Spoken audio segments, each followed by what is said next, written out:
Most people think they've figured it out. But what if everything you thought about the rapture was wrong? What if the real message isn't about escaping Earth, but preparing for something far greater? This isn't just about prophecy, it's about purpose, about power, about positioning for the return of a king.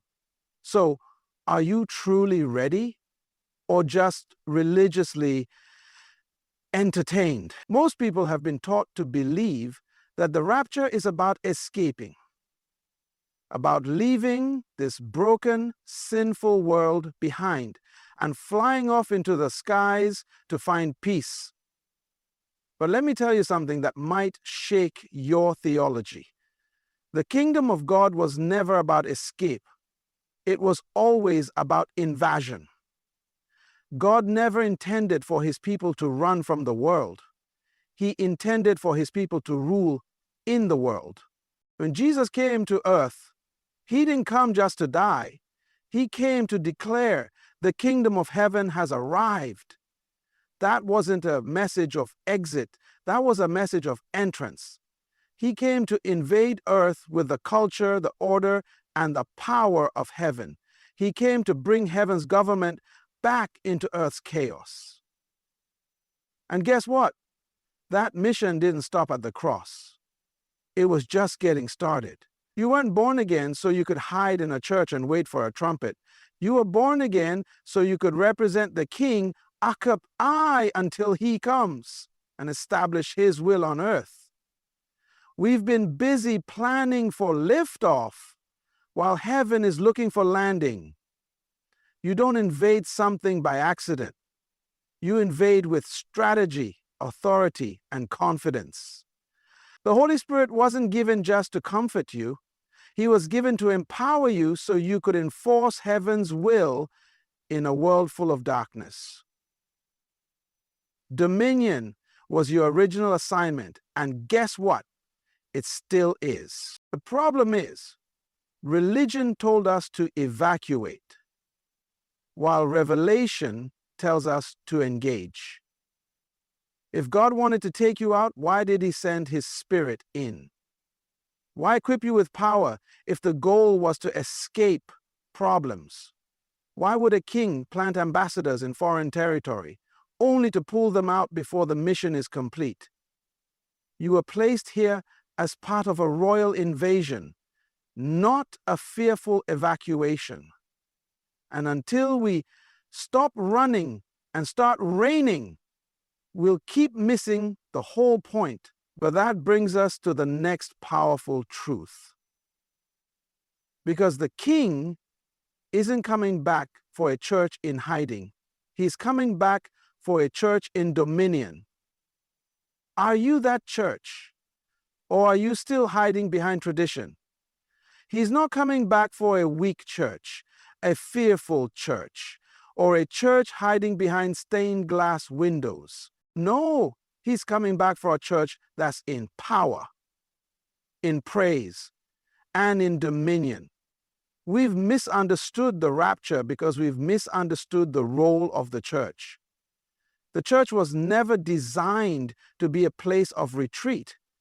It was designed to be a center of government for heaven's agenda on earth. The return of the king isn't about rescuing a defeated people.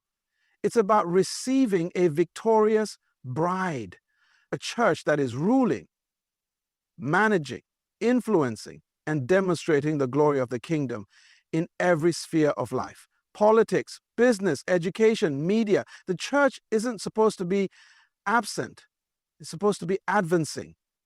The king said, "Occupy until I come," not hide, not wait in fear, but occupy, take territory, take influence, take responsibility. That means if you're still hiding, you're disqualified from what he's coming back for. We were never meant to be known by our rituals, but by our results. The fruit of the kingdom, the impact of truth, the authority of heaven on earth. When the world sees the church, they shouldn't see confusion, division, or fear. They should see order, wisdom, and power. The king is not returning for chaos. He's returning for order. And order only exists where leadership exists. Dominion is not about domination. It's about management. It's about alignment with heaven's priorities. It's about representing the culture of your kingdom, not the culture of this world. So ask yourself, if the trumpet sounded today, would heaven find you retreating or reigning? Would you be hiding in religion or advancing in revelation? Because the church that the king is coming for is not underground. It's upright. It's visible. It's unashamed. It's bold. But here's what most people miss. The rapture was never designed to take you to a destination called heaven. It was designed to position you for a figment in the king's eternal government. And once you understand that, you'll stop asking when he's coming and start asking why he's coming. That's where we go next, because the rapture is not a rescue, it's a royal return. The rapture is not about a rescue mission, it's about a royal return. You see, we've been preaching the rapture like it's some kind of emergency evacuation, like heaven is in panic mode, rushing to pull out believers before the earth collapses. But let me tell you something, the king is not coming back in fear, he's coming back in full glory, full authority, and full control. This isn't about escape, it's about entrance. The return of the king is not a reaction to earth's chaos, it's the completion of heaven's strategy. He's not coming to snatch you away like a thief in the night. He's coming to take his rightful place. It's a return of royalty, a return of government, a return of order. And when a king returns, he doesn't sneak in. He comes with a procession. He comes with a sound. He comes with an announcement that shakes nations. The trumpet isn't about escape, it's about declaration. A king is coming. And he's not coming to take sides. He's coming to take over. That's why the rapture isn't the end of your story, it's the beginning of your real assignment. You've been trained here for rulership. You've been tested in character. You've been prepared for positions in the eternal government of the kingdom. So if you think heaven is just clouds and harps, you've missed the vision. The return of the king means that every enemy must bow, every system must yield, and every knee must recognize his dominion. But before he sits on the throne of earth, he's coming to gather those who already let him rule on the throne of their hearts. That's what makes you ready. So stop looking for a rescue and start preparing for a coronation. The question is not, will he come? The real question is, will you be found ruling when he does? And that takes us deeper. Because if you're still preparing to leave earth, you'll never understand why heaven is preparing you to transform it.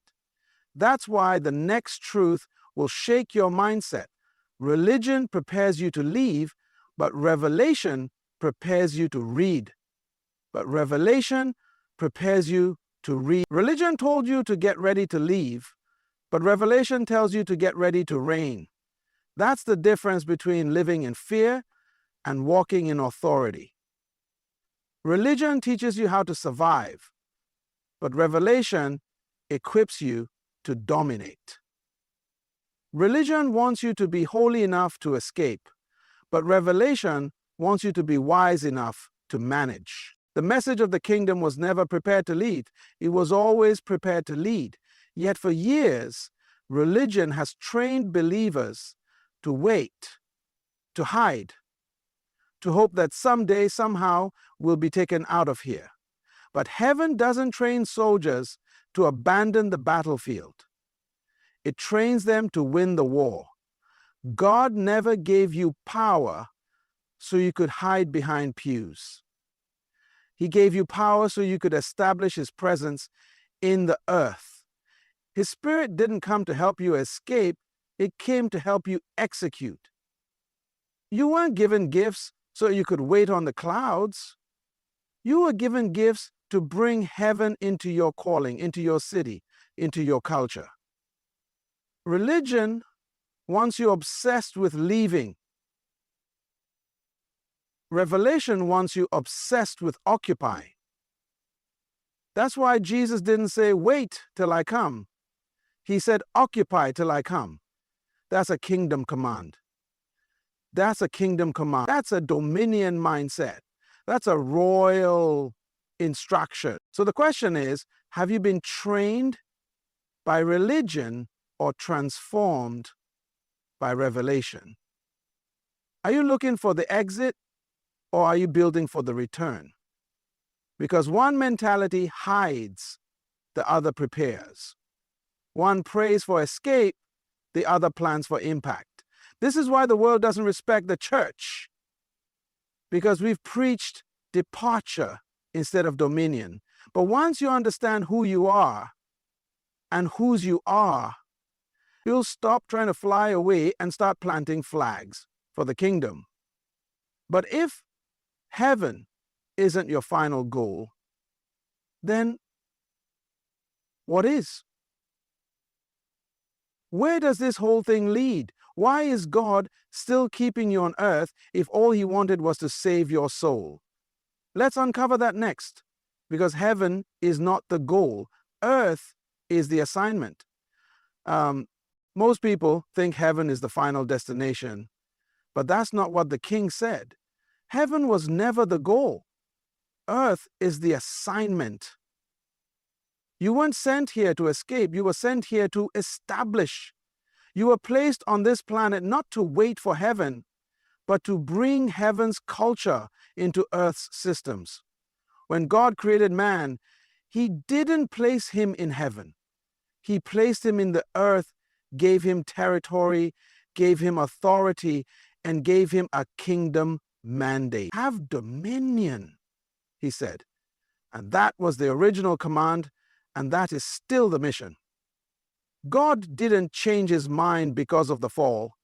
The assignment has never changed. Only religion did. We've made the gospel about leaving earth to live in heaven, but the king's message was always about bringing heaven's government into earth's reality. Thy kingdom come, thy will be done on earth as it is in heaven. That wasn't a poetic prayer, that was a prophetic strategy. Heaven is not your retirement plan, it's your resource center. It's the headquarters, not the headquarters hotel.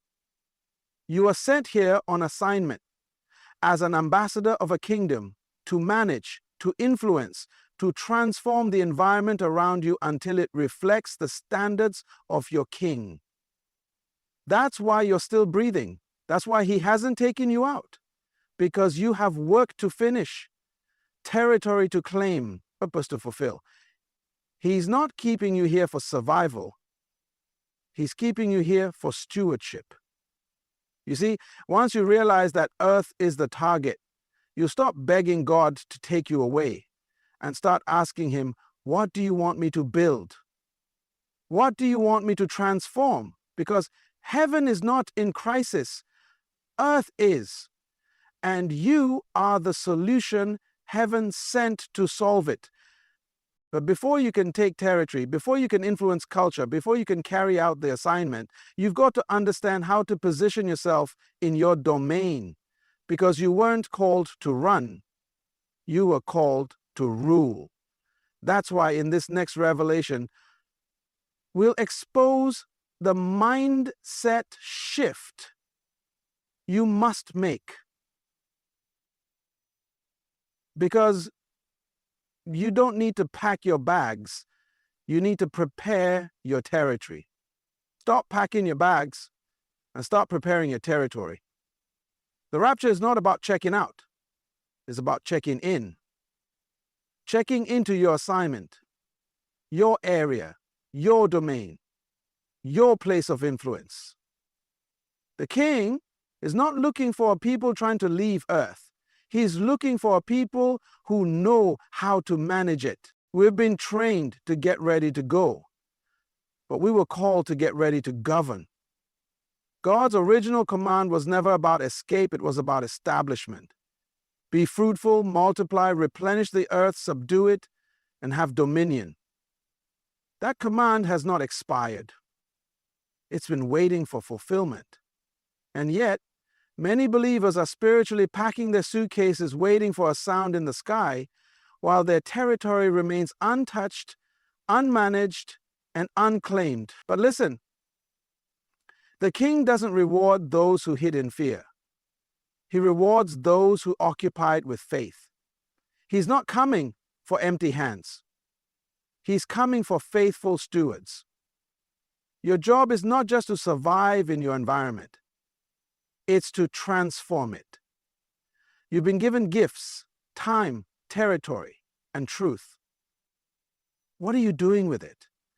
Are you preparing your home, your city, your generation for the return of a king?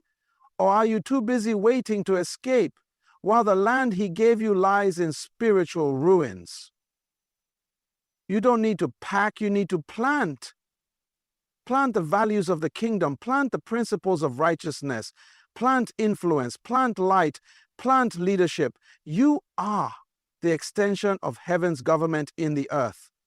That means your family is your field. Your job is your ground. Your calling is your capital. The return of the king is about accountability. It's about returning to those he trusted and asking, what did you do with what I gave you? And when that question comes, your answer can't be, I was waiting for the rapture. Your answer must be, I prepared my territory. I managed my field. I multiplied my assignment. But what kind of mindset can produce that kind of living? What kind of identity must you carry to act like a ruler instead of a runner? Let's go deeper, because you weren't saved to escape. You were saved to rule. You weren't saved just to go to heaven. You were saved to rule. Salvation is not just about escaping hell. It's about reclaiming your place in the kingdom. You weren't just rescued, you were restored. Restored to your original assignment. Restored to your original authority. Restored to your original identity as a ruler on earth, representing the government of heaven. Let that sink in. You weren't born again to run from darkness. You were born again to shine in it, to confront it, to displace it. That's why you were given power. That's why you were given gifts. That's why the Holy Spirit didn't take you out of the earth. He equipped you to stay in it and take over. Religion has reduced salvation to a one-way ticket to the sky. But Revelation tells you salvation is your legal re-entry into rulership. That's why the cross wasn't the end. It was the doorway back into the kingdom. You weren't just forgiven, you were commissioned, called, empowered to represent heaven on earth. But what have we done? We've turned kings into escape artists. We've taught citizens of the kingdom to wait for a rescue instead of rising up in authority. And now we've got believers full of faith, but empty of function. Saved, but stuck. It's time to reclaim your posture. You are a ruler, not a refugee. You are a citizen, not a castaway. And rulers don't retreat. They release influence. They govern. They lead. They manifest the values, the vision, and the victory of the kingdom right where they are. That's why Jesus didn't just say believe. He said follow me. Because following leads to functioning. Functioning leads to fruit. And fruit proves who's really ruling. You weren't just saved from something. You were saved for something. But if you're going to rule effectively, you've got to understand the kind of order the king is looking for. He's not returning for a scattered people. He's returning for a bride, a body, a nation that reflects his kingdom in structure and spirit. So here's what's next. Because the bridegroom isn't coming for chaos. He's coming for order. The bridegroom is not coming for a scattered, broken, confused people. He's coming for order. He's coming for structure. He's coming for a church that reflects his kingdom, not just in word, but in alignment, in authority, in unity. God is a God of order. From the moment he created the heavens and the earth, he brought form to the formless, structure to the scattered, and purpose to the void. Why? Because where there is no order, there can be no dominion. And where there is no dominion, there can be no reflection of the king. The enemy thrives in chaos, but the kingdom thrives in clarity. So the church that the king is coming back for isn't hiding, it isn't divided, and it definitely isn't confused. This is bold, aligned, governed by truth, submitted to spiritual authority, and united under one mission: to bring heaven's government into the earth. This is why we must move from programs to purpose, from entertainment to equipping, from emotion to execution. The kingdom is not about noise, it's about facting churches. It is looking for effective ones. And that effectiveness begins with order. Order in your home, order in your heart, order in your leadership. Because the rapture is not just about rescue, it's about recognition. The king will return to what looks like him. He will return to what represents him. He will return to what is governed like his kingdom. So ask yourself, have I come into alignment with the vision of the king? Have I allowed him to order my steps, my house, my ministry, my mind? Because anything out of order will be out of position when he returns. And when he comes, he's not just looking for worship. He's looking for alignment. He's not just looking for passion. He's looking for position. Now, if everything you've just heard has flipped your thinking upside down, good. Because the truth is, the rapture won't happen how you think. It's not about escaping earth. It's about preparing for eternity. Not about fleeing chaos, but about being found in kingdom order. The time is short. The king is coming. The question is, will you be found hiding or will you be found ruling? Will you be waiting or will you be working?